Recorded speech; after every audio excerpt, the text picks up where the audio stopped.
আর আমেরিকার দালাল যে ইউনুস, এই ইউনুসকে এই খবরটি পৌঁছিয়ে দেওয়ার জন্যই এই প্রধান সেনাপতি গিয়েছেন।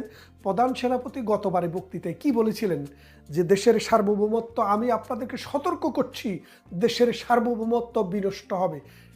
বলেনি দেশে এনার্কি হবে, বিশৃঙ্খলা হবে, বলেছে সার্বভৌমত্ব চলে যাবে। সার্বভৌমত্ব কখন যায় আপনারা বুঝতে পারছেন? ভারত বলে দিয়েছে, ভারতের অথরিটি বলে দিয়েছে যে আমেরিকার সাথে দহরম মহরম করে আপনারা বঙ্গোপসাগর দেওয়া, কক্সবাজারে দেওয়া এবং ওই যে মিয়ানমারের সাথে একটি করিডোর দেওয়া, এইসব সব কিছু থেকে বাংলাদেশকে বেরিয়ে আসতে হবে। এক, দ্বিতীয়ত যত দ্রুত সম্ভব গণতান্ত্রিক সরকারের কাছে ক্ষমতা হস্তান্তর করতে হবে, তা না হলে বাংলাদেশে যে মৌলবাদ, জঙ্গিবাদের উত্থান হচ্ছে, এটা দক্ষিণ পূর্ব এশিয়াকে অশান্ত করবে। তিন হচ্ছে আমেরিকার তাবেদার, যেই সব আমেরিকার টাকা খেয়ে জামাত, এনসিপি এবং ডক্টর ইউনূস গং যে আকাম কুকাম বাংলাদেশে চালাচ্ছে, মানুষকে যেভাবে হত্যা, নির্যাতন, দর্শন করছে, এতে করে এই অঞ্চলের স্থিতিশীলতা বিনষ্ট হচ্ছে। যত দ্রুত সম্ভব সুষ্ঠু নির্বাচনের মাধ্যমে, অংশগ্রহণমূলক এবং ফ্রি অ্যান্ড ফেয়ার ইলেকশনের মাধ্যমে ক্ষমতা হস্তান্তর করে দিতে হবে।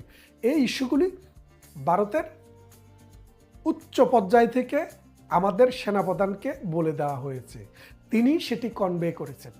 কনভে করে যেই সব জায়গাগুলো কনস্টিটিউশন পজিশন, তাদের কাছে গিয়ে খবরটি বলেছেন। এখন এই খবর পাওয়ার পর এই খবরটি আবার বিএনপির কাছেও ডিপ্লোম্যাটিকভাবে কনভে করা হয়েছে। বিএনপিকে বলা হয়েছে যে আপনারা যদি আওয়ামী লীগকে ব্যান্ড, জাতীয় পার্টিকে ব্যান্ড, 14 দলকে ব্যান্ড, এই মবের দাবিকে সমর্থন করে যদি কোনোভাবে এই ম্যানিপুলেটেড ক্ষমতায় আসার চেষ্টা করেন, তাহলে আপনাদের আয়ু হবে কচু পাতার পানির মতো, ক্ষমতায় যেতে পারবেন, ক্ষমতার স্বাদ আপনারা পাবেন না। এই কথা শোনার পর বিএনপিরও একটু পায়ের নিচের মাটিটা কেঁপে উঠছে। কি বলে, ভারতের মতো শক্তিশালী রাষ্ট্র, যাদের সাথে এখন চীন জয়েন করেছে, যাদের সাথে রাশিয়া জয়েন করেছে, আজকে যদি ভারতের কথা মতো যদি স্টেটমেন্ট আমরা না দেই, ভারতের কথাকে যদি অগ্রাহ্য করি, তাহলে আমাদের ভাগ্যে কি আছে নোবডি নোজ। তাড়াতাড়ি এই বিএনপি তাদের প্রেসিডিয়াম কমিটি, যেটাকে বলে স্থায়ী কমিটি, সেই কমিটি মিটিং করলো। মিটিং করলে ঘোষণা দিল যে আমরা কোনো দলকে নিষিদ্ধ করার পক্ষে নই। এবং সাথে সাথে আরও একটি কথা বলেছেন যে আমরা পিআর পদ্ধতিতে যে ভোট, সেই ভোট নিয়ে আমরা নির্বাচন হতে দেব না, অর্থাৎ আমরা সেই পক্ষে নেই। তাহলে এখন ব্যাপারটা বোঝেন, এনসিপিও এখন কিন্তু সুর নরম করেছে। এনসিপিও দেখতেছে দুনিয়ার আবহাওয়া ঘুরে গেছে, এখন বিএনপির সাথে লেজ গুটিয়ে আস্তে আস্তে বিএনপির থেকে কয়টি আসন নিতে পারে সেই চিন্তায় মশগুল। তার মানেটা কি বুঝলেন? বাংলাদেশের সেনাপ্রধান সবার কাছে একটি সুস্পষ্ট মেসেজ দিয়ে দিলেন যে এই দানাই পানাই করে 1 বছর তো কাটিয়ে দিলেন, সময় আর বেশি হাতে নেই। যদি সময় আর বেশি নিতে চান, তাহলে অবস্থা খুবই খারাপ হবে। তার মানে ভারতের যে অবস্থান ভৌগোলিকভাবে, আপনারা একটা জিনিস বোঝেন, আমেরিকার মতো একটা রাষ্ট্রকে ভারত তো আজ করে চলে না। তারা বলছে, রাজনাথ সিংয়ের বক্তৃতা আপনারা শুনেছেন, তিনি বলেছেন যে কোনো বন্ধুই চিরকাল বন্ধু আর কোনো শত্রুই চিরকাল শত্রু নয়। অর্থাৎ রাষ্ট্রের সাথে যে আরেকটা রাষ্ট্রের সম্পর্ক, সেই সম্পর্ক যেই কোনো সময় পরিবর্তন হতে পারে। বাংলাদেশ বন্ধুপ্রতিম রাষ্ট্রের টপ লেভেলে ছিল, আর এখনও বাংলাদেশ শত্রু রাষ্ট্রের 5 নম্বর তালিকায় ভারতের। তার মানে এটা আপনি বুঝছেন, অতি অল্প সময়ে ডক্টর ইউনূস, তাকে যারা নিয়োগ করেছে তারা, এবং রাজাকাররা, জামাতেরা, আলবদরেরা পাকিস্তান থেকে প্রতি সপ্তাহে মন্ত্রী নিয়ে আসতেছে।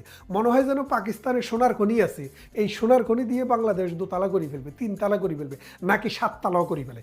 এইরকম অবস্থায় ইন্ডিয়া দেখলো যে এই দক্ষিণ পূর্ব এশিয়ার ভিতরে তো একটা দোজক বানায় ফেলতেছে, অর্থাৎ একটা মৌলবাদের ঘাঁটি বানাচ্ছে। মোল্লারা যেখানে সেখানে যাইয়া বিনা উজুতা আজান দেওয়া শুরু করছে। এটাকে বন্ধ করতে হবে।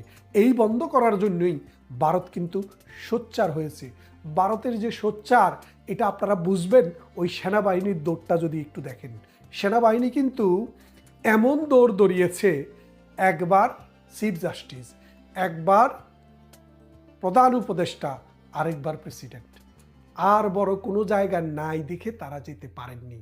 এর বাইরেও বিএনপির সাথে, এনসিপির সাথে, জামায়াতের সাথে তাদের ফোনে বা বিভিন্ন মাধ্যমে আলোচনা হয়েছে। আলোচনা হওয়ার পর যেই অনুসিদ্ধান্ত হলো সেটি হলো অতি শীঘ্রই জামাত আসুক বা না আসুক ডাজেন্ট ম্যাটার, নির্বাচন করে ফেলতে হবে এবং এক্সিস্টিং পদ্ধতিতেই বাংলাদেশের সংবিধানের অধীনেই নির্বাচনটি হতে হবে। তাহলে বোঝেন এখন জামাত বলছে যে আমরা নির্বাচনে অংশগ্রহণ করব না, কি না হলে পিআর পদ্ধতি না হলে। কেন বলছে দেখেন, কিছুদিন আগে একটি জরিপ হয়েছে। জরিপটি কারা করেছে? ব্র্যাক করেছে।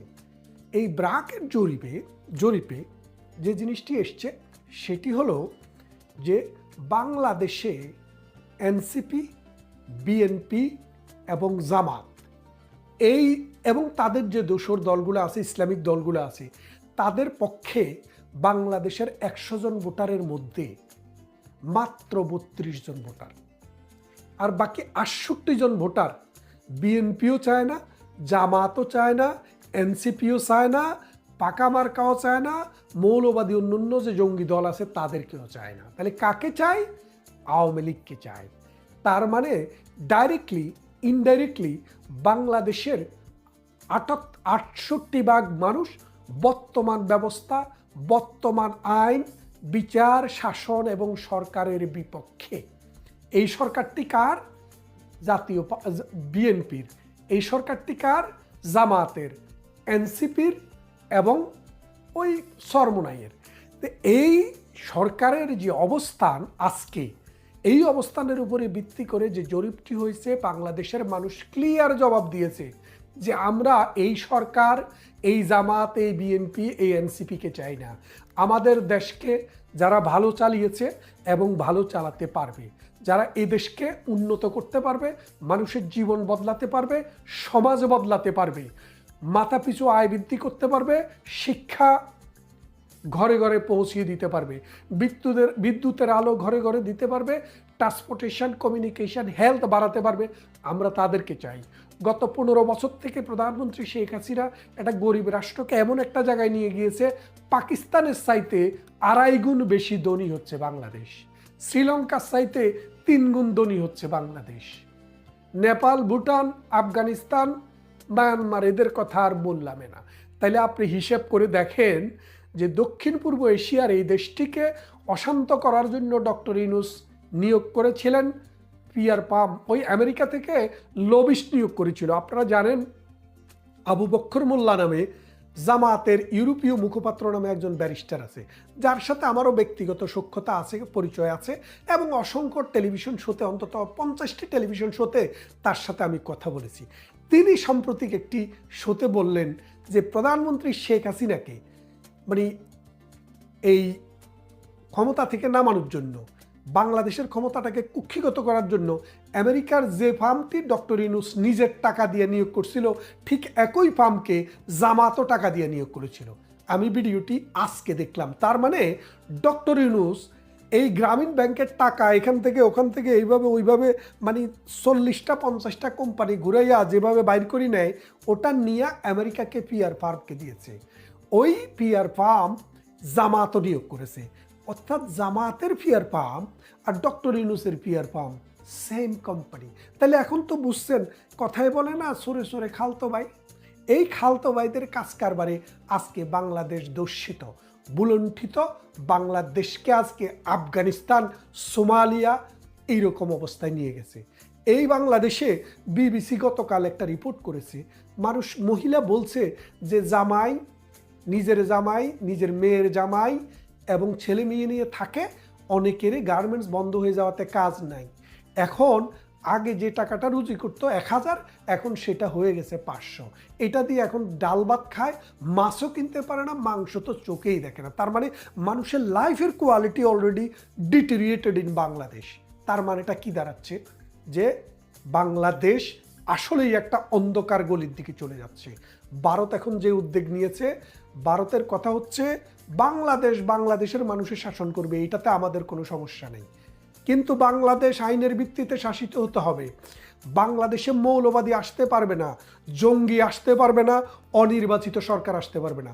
যারা দেশের স্বার্থকে, ভারতের পেটের ভিতরের বাংলাদেশের স্বার্থকে আমেরিকার কাছে বিক্রি করে বাংলাদেশের বন্দর দিয়ে দিবে, বাংলাদেশে সি পোর্ট করতে দিবে এবং বাংলাদেশের করিডোর দিয়া বার্মাকে দ্বিখণ্ডিত করবে, এইরকম অবস্থা যদি হতে যায় তাহলে ভারতও বলেছে তারা আর বরদাস্ত করবে না এবং তারা যেই কোনো সময়ে ব্যবস্থা নিতে পারে। ভারত যদি ব্যবস্থা নেয়, কি ব্যবস্থা নিতে পারে সেটা আপনারাও জানেন, আমরাও জানি, কিন্তু আমরা দেশপ্রেমিক মানুষ, আমরা চাই না পৃথিবীর কোনো রাষ্ট্র, সেটি ভারত হোক, পাকিস্তান হোক আর আমেরিকা হোক, বাংলাদেশে কোনো হস্তক্ষেপ করুক, আমরা এটি চাই না।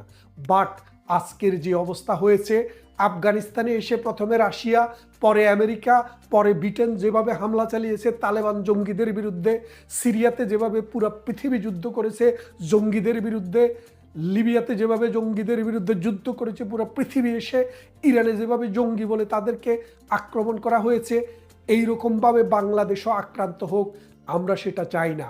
তাই আজকের অনুরোধ থাকবে নতুন প্রজন্মের প্রতি, তোমরা যারা শিক্ষিত ছেলে, যারা নতুন করে রাজনীতিতে এসছো বা রাজনীতিতে আসতে চাও, এই দেশকে ভালোবাসতে হবে, এই দেশের স্বার্থকে দেখতে হবে, জঙ্গিবাদ রুখে দিতে হবে এবং ভারত আমাদের প্রতিবেশী রাষ্ট্র, তাদের সাথে সম্পর্ক নষ্ট করে আমরা যে দেশকে উন্নত করতে পারবো না, সে জিনিসটা মাথায় রাখতে হবে। মনে রাখবেন, বিএনপির কাছে মেসেজ গেছে এবং যেই যে জায়গায় মেসেজ যাওয়া দরকার সেই সব জায়গায় মেসেজ চলে গেছে। অ্যাকশান শুরু হবে, অপেক্ষা করুন, পরবর্তী ভিডিওতে আরও বিস্তারিত বলবো। ততক্ষণ ভালো থাকবেন।